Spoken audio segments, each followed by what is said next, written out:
Ukrayna Silahlı Qüvvələrinin yeni baş komandanı vəzifəsinə döyüş meydanında qazandığı uğurlarla tanınan general Mikhail Drapati təyin edilib. O, Ukrayna Silahlı Qüvvələrinin ən gənc generallarından biri hesab olunur və peşəkar hərbi təhsil alıb. 2014-cü ildən Rusiya ilə müharibənin bütün mərhələlərində iştirak edərək müxtəlif komandanlıq vəzifələrində xidmət göstərib. 2014-cü ilin mayında Mariupolda onun komandanlığı altında olan piyadaların döyüş maşınının yüksək sürətlə barikadaları aşması kadrlara geniş yayılıb və simvolik görüntülərdən birinə çevrilib. Rusiya ilə geniş miqyaslı müharibə dövründə Drapati Ukraynanın cənubunda və şərqində keçirilən hərbi əməliyyatlara rəhbərlik edib.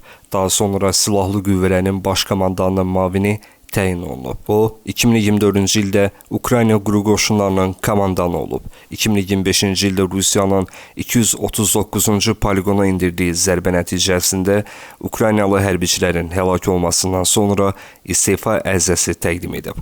Daha sonra isə Ukrayna Silahlı Qüvvələrinin Birləşmiş Qüvvələr Komandanlığının rəhbər vəzifəsinə gətirilib. O, 2014-cü ildə Mariupolda girovların azad edilməsi və rəhbərlik etdiyi bölmələrin mühasirədən çıxarılması, 2022-ci ildə Rusiya qoşunlarının Krivoy Rog istiqamətində irəliləyişinin dayandırılması, Xerson və Dnepropetrovsk vilayətlərinin bir hissəsinin azad edilməsi, 2023-cü ildə Xerson vilayətinin azad edilməsindən sonra Dnepr istiqamətində müdafiənin təşkili, 2024-cü ildə Rusiya ordusunun Volçansk istiqamət hücumunun dayandırılması kimi hərbi nailiyyətləri var.